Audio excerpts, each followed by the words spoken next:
విధంగా వాళ్ళు కూడా బిజినెస్ చేస్తున్నారు. అండ్ కంపేర్ టు బిఫోర్ ఇయర్స్‌తో మనం చూసుకున్నట్లయితే last year almost 91% of banks అనేవి మ్యూచువల్ ఫండ్స్‌లో ఇన్వెస్ట్‌మెంట్ చేస్తూ ఉన్నారంట.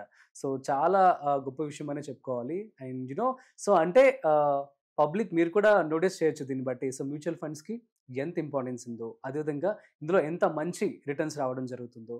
కాబట్టి సో మీరు కూడా తెలుగు ఇన్వెస్ట్‌మెంట్ చేసుకోండి. అయితే దీనికి సంబంధించి సుందరరామిరెడ్డి గారు ఈ నెల 3 రోజులు కూడాను ఒక వెబినార్ అనేది కండక్ట్ చేయడం జరుగుతుంది. సో మ్యూచువల్ ఫండ్ సంబంధించి.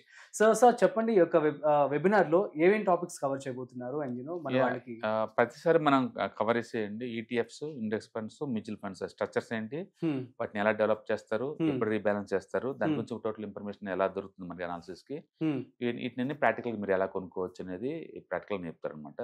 కాబట్టి ఎవరికన్నా ఇంట్రెస్ట్ ఉంది, ఇది మొత్తం 3 days డైలీ 2 hours ఉంటుందండి. ఇంకా డౌట్స్ అవి ఉంటే క్లారిఫికేషన్ చేసుకోవచ్చు. మొత్తం మీద 6 hours ఉంటుంది. సో వాళ్ళు ఏమైనా ఫుల్ ప్లెడ్జ్‌గా నేర్చుకోవాలనుకున్నా కూడా మీ దగ్గర కోర్స్ జాయిన్ అవ్వచ్చు. ఓకే. సో బేసికల్ గా మీరు అంటే ఎంత డబ్బుని మేనేజ్ చేద్దాం అనుకున్నాం మార్కెట్లో దాన్ని బట్టి మీకు ఈజీ అవుతుంది. ఓకే. కొంచెం అమౌంట్ ఉన్న వాళ్ళకైతే అవసరం లేదు, ఫ్రీ నాలెడ్జ్ సరిపోతుంది. బట్ కొంచెం పెద్ద మొత్తంలో మనీ మేనేజ్ చేద్దాం అనుకున్న వాళ్ళు డిప్లొమెంట్ డిపెండ్ అవ్వకుండా ఓన్ గా పెట్టుకోవాలనుకుంటే ఇది బాగా ఈజీ అవుతుంది. ఎందుకంటే మ్యూచువల్ ఫండ్స్ గురించి తెలుసుకోకుండా అందులో పెట్టి ఎలా అవుతుంది రిటర్న్స్, ఎందుకు వేరే వాటిలో ఎక్కువ వస్తుంది, మీకు క్లారిటీ ఉండాలి కదా. అందుకని ఆ స్కిల్ మీరు నేర్చుకోవాలంటే ట్రాక్ చేయటం, ఇన్ఫర్మేషన్ గ్యాదర్ చేయటం, అనాలిసిస్ చేయటం వచ్చి ఉండాలి.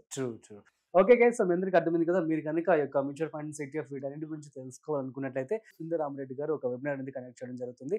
సో కింద స్క్రోల్ అవుతున్న నెంబర్కి కాల్ చేసి రిజిస్ట్రేషన్ చేసుకోండి.